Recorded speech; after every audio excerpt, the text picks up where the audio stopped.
क्या हुआ जब अचानक से अयोध्या में प्रकट हुए साक्षात रावण के भाई विभीषण कलयुग में ऐसा चमत्कार देखकर सबके होश उड़ गए। प्राण प्रतिष्ठा से पहले अयोध्या में कई बड़े चमत्कार हो चुके हैं, जिसमें गिद्धों का दिखना, पुष्पक विमान का दिखना, भालुओं का दिखना, बंदरों और जमीन में से मां सरयू नदी का प्रकट होना शामिल है। लेकिन इस चमत्कार को अभी तक का सबसे बड़ा चमत्कार कहा जा रहा है, जिसके पीछे की सच्चाई जानकर आपके पैरों तले जमीन खिसक जाएगी। आखिर क्या है सच्चाई? क्या सच में रावण के भाई विभीषण अपने मित्र राम से मिलने पहुंचे हैं? क्या विभीषण आज भी जीवित है? ऐसे कई रहस्य से पर्दा उठेगा आज की इस खास वीडियो में। लेकिन वीडियो शुरू करने से पहले अगर आप एक सच्चे सनातनी हैं और राम मंदिर बनने से बेहद खुश है तो इस वीडियो को लाइक करें और कमेंट बॉक्स में जय श्री राम जरूर लिखें। अयोध्या में राम मंदिर की प्राण प्रतिष्ठा की तैयारी जोरों शोरों से चल रही है। 22 जनवरी को राम लल्ला को गर्भगृह में स्थापित किया जाएगा। हर राम भक्त को इस दिन का लंबे समय से इंतजार था। अयोध्या में 22 जनवरी से लेकर 25 मार्च तक कई खास कार्यक्रमों का आयोजन किया जाएगा। इस बीच मंदिर के गर्भगृह के निर्माण का काम 24 घंटे चल रहा है। 22 जनवरी को राम मंदिर में राम लल्ला की प्राण प्रतिष्ठा होने वाली है। किसी भी मंदिर में की जाने वाली भगवान की मूर्ति की प्राण प्रतिष्ठा का बहुत महत्व होता है। मूर्ति की प्राण प्रतिष्ठा के बिना भगवान का पूजन अधूरा माना जाता है। आगे वीडियो में जानते हैं कि प्राण प्रतिष्ठा क्या होती है और जानेंगे विभीषण कैसे राम मंदिर में प्रकट हुए। सनातन धर्म में किसी भी मूर्ति की प्राण प्रतिष्ठा बहुत महत्वपूर्ण मानी जाती है। प्राण प्रतिष्ठा मूर्ति स्थापना के समय किया जाता है। किसी भी मूर्ति की स्थापना के समय उस प्रतिमा रूप को जीवित करने की विधि प्राण प्रतिष्ठा कहलाती है। प्राण शब्द का अर्थ जीवन शक्ति और प्रतिष्ठा का अर्थ स्थापना होता है। ऐसे में प्राण प्रतिष्ठा का अर्थ जीवन शक्ति की स्थापना करना या देवता को जीवन में लाना होता है। बिना प्राण प्रतिष्ठा के कोई भी मूर्ति पूजा के योग्य नहीं मानी जाती है।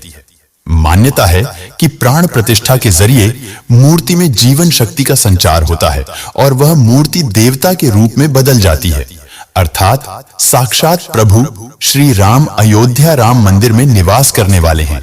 और जब स्वयं प्रभु एक बार पुनः अयोध्या आ रहे हैं तो उनके प्रिय मित्र व भक्त विभीषण कैसे पीछे रह सकते हैं, क्योंकि जब प्रभु श्री राम ने रावण का वध किया था, लंका पर विजय पाई थी और पुष्पक विमान के जरिए जब वह फिर से अयोध्या लौटे थे, तब प्रभु श्री राम के साथ विभीषण जी भी अयोध्या आए थे और कई दिनों तक अयोध्या में ही रुके थे। इसके बाद उन्होंने लंका का राज सिंहासन संभाला और लंका के राजा बन गए। यानी प्रभु श्री राम की भक्ति उनके लिए बहुत भाग्यशाली साबित हुई है, क्योंकि जो राम की शरण में आ जाता है उसका उद्धार निश्चित है। लेकिन क्या विभीषण आज भी जिंदा है? इसका जवाब आपको आगे की वीडियो देखकर पता चलेगा। हिंदू धर्म की पौराणिक कथाओं के अनुसार माना जाता है कि 8 महान विभूतियां आज भी सशर जीवित हैं, जिनमें से कुछ रामायण काल के हैं तो कुछ महाभारत काल के तथा कुछ विभूतियां उससे भी पहले के काल से आज तक जीवित हैं। पौराणिक मान्यता के अनुसार विभीषण, अश्वत्थामा, बलि, वेदव्यास, हनुमान जी, कृपाचार्य भगवान परशुराम और मार्कंडेय ऋषि चिरंजीवी हैं। चिरंजीवी का अर्थ होता है जो सृष्टि के अंत तक जीवित रहे और जिसकी उम्र भी ना बढ़े, और विभीषण भी इन्हीं धरती पर मौजूद है और अनंत काल तक जीवित रहेंगे। लेकिन यह वरदान आखिर उन्हें किसने दिया, यह जानने का विषय है। भगवान राम के अनन्य भक्त विभीषण बाल्यकाल से ही धर्मपरायण रहे। वह अपने बड़े भाई रावण के धर्म विरुद्ध कार्यों का विरोध भी करते थे। उन्होंने लंका युद्ध में भी धर्म का पालन करते हुए भगवान राम का साथ दिया। इसलिए प्रभु श्री राम ने उन्हें सृष्टि के अंत तक अजर अमर रहने का वरदान दिया। जब कलयुग का अंत होगा उस समय भगवान विष्णु एक बार फिर से अवतार लेंगे, जिसका नाम कल्कि होगा। तब यह 8 चिरंजीवी भगवान कल्कि का साथ देंगे और फिर से सतयुग की स्थापना करेंगे। इसका मतलब यही निकलता है कि विभीषण आज भी जीवित है। लेकिन आखिर प्राण प्रतिष्ठा से पहले उन्हें राम मंदिर में कब और कैसे देखा गया? आगे वीडियो में जो घटना हम आपको बताने वाले उसे सुनकर आपके होश उड़ जाएंगे। यह घटना है 11 जनवरी रात्रि 12 बजे की रोजाना की तरह सभी मजदूर राम मंदिर के गर्भगृह का कार्य करके अपने तंबू में विश्राम कर रहे थे। तभी मजदूरों को मंदिर के अंदर से प्रभु श्री राम के नाम के जाप की ध्वनि सुनाई दी। अभी किसी भी अन्य व्यक्ति को रात्रि के समय राम मंदिर में घुसने की अनुमति नहीं है। तब उन्हें ऐसा लगा कि शायद किसी आसपास के मंदिर द्वारा उन्हें ध्वनि सुनाई दे रही होगी, तो सभी मजदूर रात्रि में वापस सो गए। लेकिन सुभाष नाम के एक मजदूर को लगातार यह बात खटक रही थी। उसे वह आवाज राम मंदिर से ही आती प्रतीत हो रही थी, तो उसके मन में जानने की उत्सुकता हुई। आखिर इतनी रात्रि को राम मंदिर के अंदर राम नाम का जाप कौन कर रहा है? उसने अपने साथियों को उठाना चाहा, लेकिन सभी गहरी नींद में थे। तब सुभाष अकेले ही राम मंदिर परिसर में पहुंचा। वे काफी महीनों से राम मंदिर के निर्माण कार्य का हिस्सा था। उसे राम मंदिर का एक एक दरवाजा, एक एक कोना अच्छी तरह से पता था। जब उसने राम मंदिर के गर्भगृह में झांक कर देखा, तो वहां पर एक बहुत ही दिव्य पुरुष, जिनके अंदर से काफी तेज प्रकट हो रहा था। वे अपने हाथों में माला लिए राम नाम का जाप कर रहे थे। ऐसा लग रहा था मानो वे दिव्य पुरुष हो और किसी पौराणिक समय से आए हो। उनके बैठने का तरीका राजाओं की तरह मालूम पड़ रहा था। सुभाष यह नजारा देखकर दंग रह गया। इसके बाद सुरेश अपने साथी मजदूरों के पास गया और उन्हें यह सारी सच्चाई बताई। और जब सब मिलकर राम मंदिर गर्भगृह तक पहुंचे, तो सभी के होश उड़ गए, क्योंकि वह दिव्य व्यक्ति वहां से गायब हो चुके थे। चूंकि रात्रि का समय चल रहा था, तो सभी लोग सुभाष की बातों को भ्रम समझ रहे थे और कोई भी उसकी बात को मानने को तैयार नहीं था। लेकिन सुभाष जानता था, उसने जो देखा है वह बहुत बड़ा चमत्कार है। लेकिन उसके मन में एक ही सवाल था कि रात्रि 12 बजे राम मंदिर में राम नाम का जाप करते वह दिव्य पुरुष कौन आखिर थे?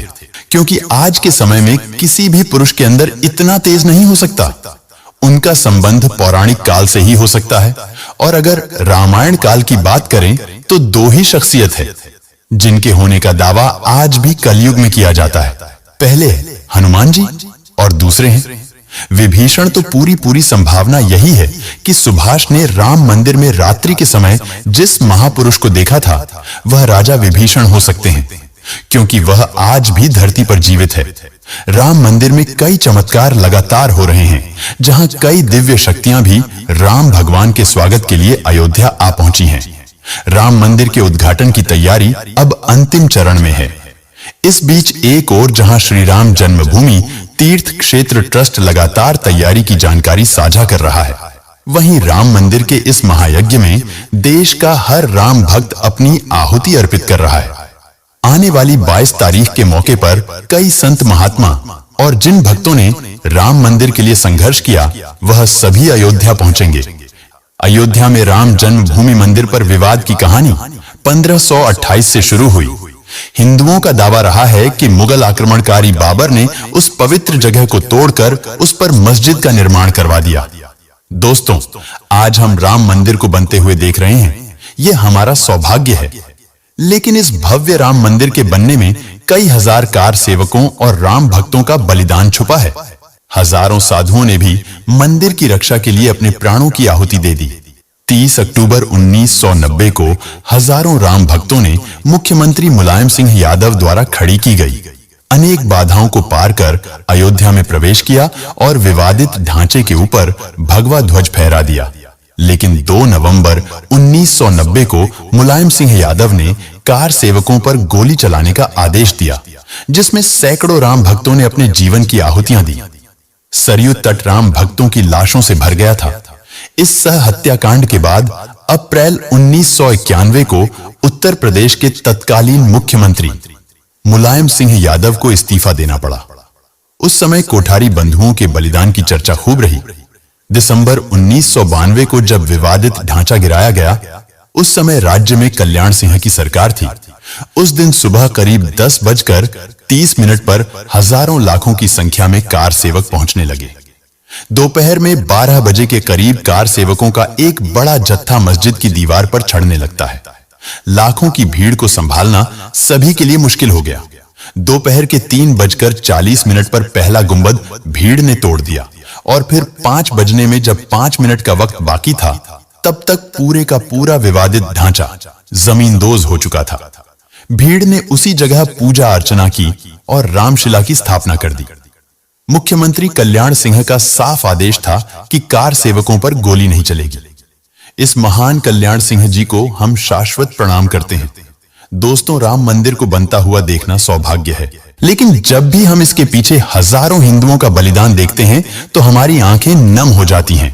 हमारे महान शहीदों के लिए आपकी श्रद्धांजलि नीचे कमेंट बॉक्स में जरूर दीजिएगा और हमेशा ऐसे सत्य चमत्कारी घटनाएं देखने के लिए हमारे चैनल को सब्सक्राइब करके बेल आइकन को प्रेस कर लें।